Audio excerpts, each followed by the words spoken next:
В социалните мрежи си прецакваш съзнанието. И това се случва, защото искаш да започнеш нещо и гледаш резултатите, виждаш мацките с прилепналите клинчета, които постват в Instagram, промотират разни протеинови шейкове, промотират разни марки, искаш да си като тях, искаш да си секси, искаш да си спортна мацка, обаче това, което се случва е, че не си постоянна. Единственото, което остава в този момент е обвинението към самата теб. Депресираш се, че нямаш тялото, което знаеш, че можеш да имаш, че нямаш тялото като другите и формата ти общо взето не е такава, каквато искаш. В това видео нямам за цел да те депресирам още повече, а най-накрая да те мотивирам да разбереш, че няма смисъл да се обвиняваш и постоянно да се сравняваш с останалите, скролвайки в Instagram, мислейки си как твоята форма не е като тяхната, а най-накрая да се вземеш в ръце и да разбереш какво наистина ти е най-важното в началото и след като задвижиш този моментум, всичко ще се нареди и резултатите ще започнат да идват. Да започваме.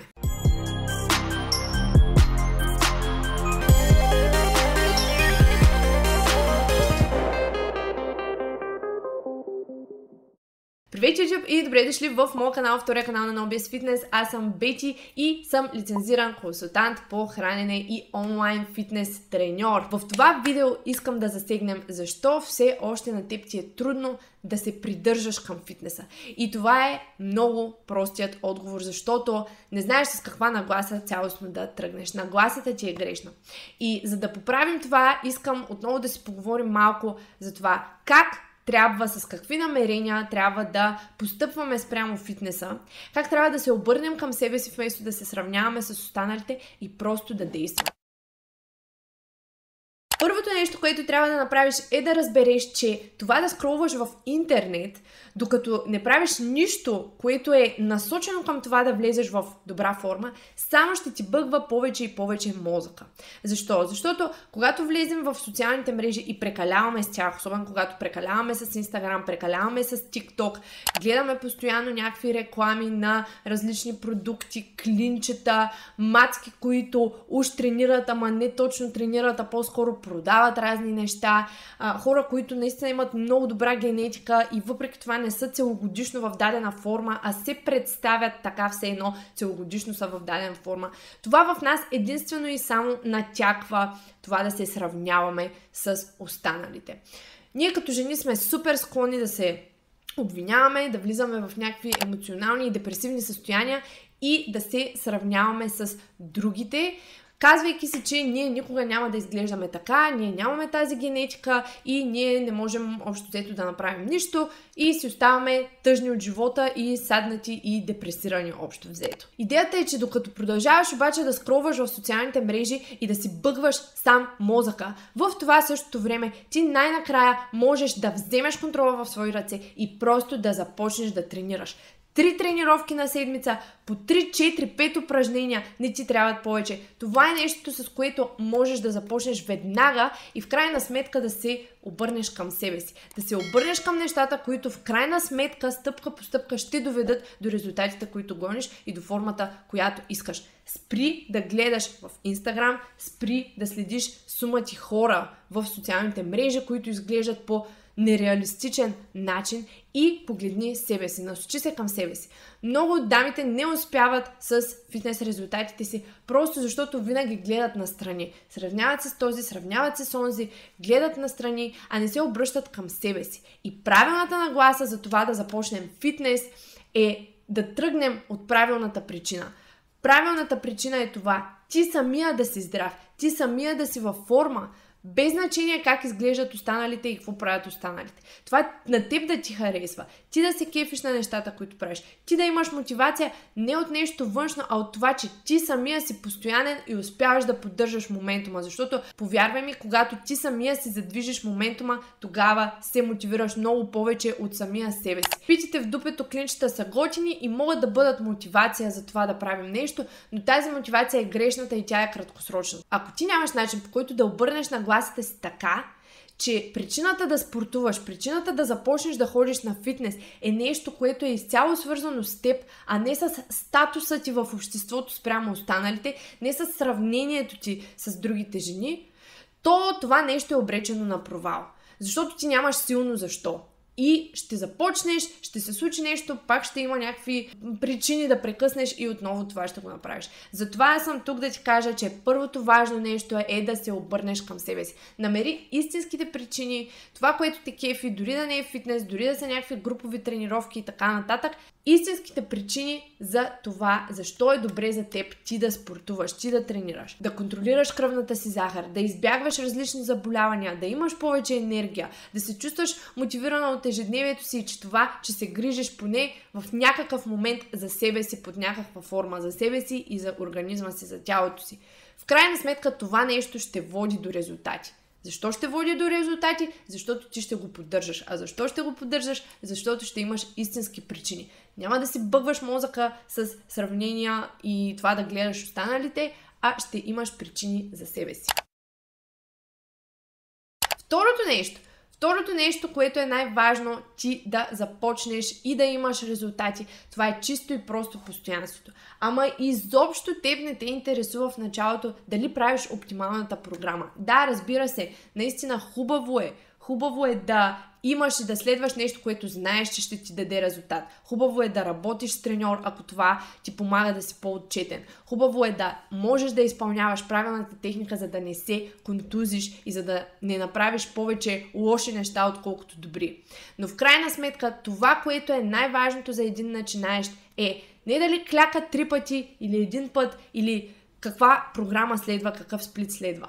Ако ти досега не си се задържал в фитнеса, най-вероятно е било, защото не си виждал резултати. А за да виждаш резултати, ти трябва да си постоянен. И първото нещо, върху което да се концентрираш, е постоянството. За постоянството, какво е важно? Важно е да организираме ежедневието си така, че да можем да се придържаме към дадения график. Отдели си конкретни дни, информирай колегите си, че в този час на обяд ти ще ходиш да тренираш в обедната си почивка и никой не трябва да ти пише и не трябва да те занимава. Кажи на приятелите си за отчетност, наеми си треньор, купи си някаква програма, няма значение. Направи нещата, които ще ти помогнат да си постоянен, без значение какво точно правиш в залата.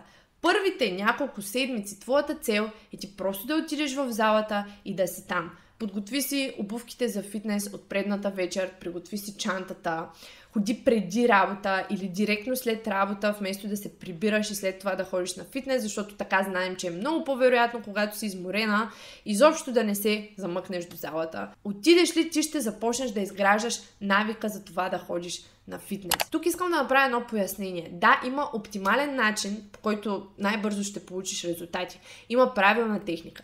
Но още преди да стигнем до там, постоянството в началото ще ти даде мотивацията, че ти правиш нещо за себе си и се грижиш за себе си. Важен е навикът.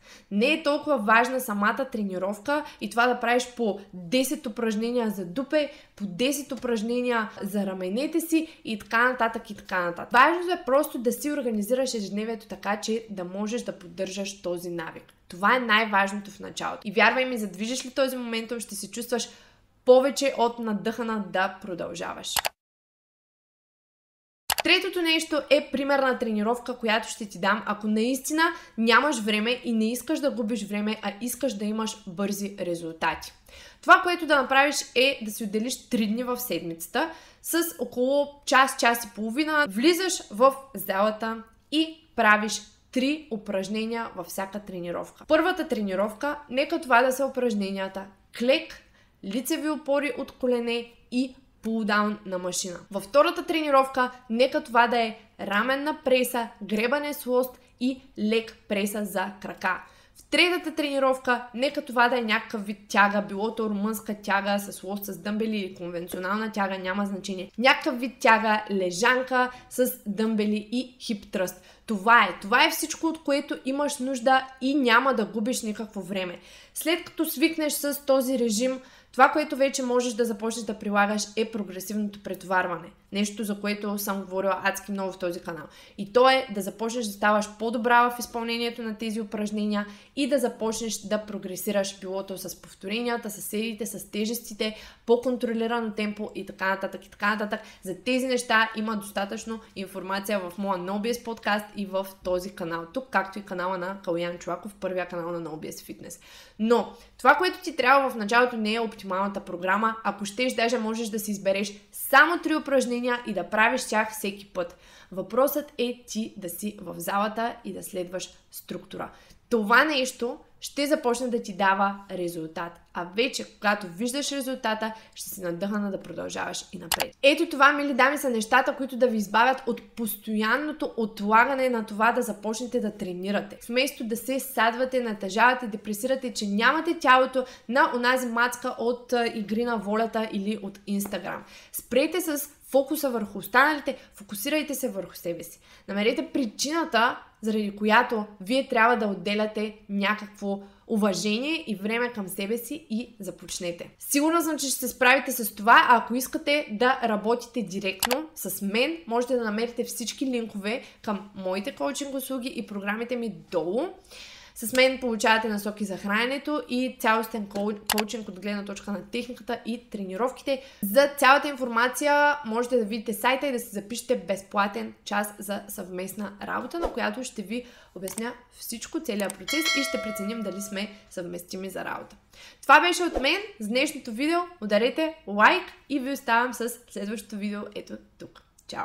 И последно включване, мили дами, ако до сега не сте ходили на фитнес или ако сте начинаещи и първа тръгвате на фитнес и искате да подобрите техниката си, искате да се запознаете и с други хора в същата среда, с други жени, които имат същите като вашите цели и разсъждават по същия начин, имат правилната нагласа, то време е да посетите нашия workshop с Цвети Fit. Познавате я в YouTube, познавате я в Instagram. Организираме първия по рода си фитнес workshop за жени Strong and Toned, който ще се състои на 1 октомври на живо в зала. Ще се срещнем, ще има малки изненадки и в продължение на 2-3 часа ще преминем през упражненията клек, мъртва тяга и ще се учим да се набираме чрез конкретни стъпки, които да ни позволят да наберем силата да се набираме за минимално време. Всичко свързано с workshop-а, кога, къде, колко струва и записванията за него, защото капацитетът на залата е ограничен, ще са долу в описанието на това видео. Записването можете да се запазите час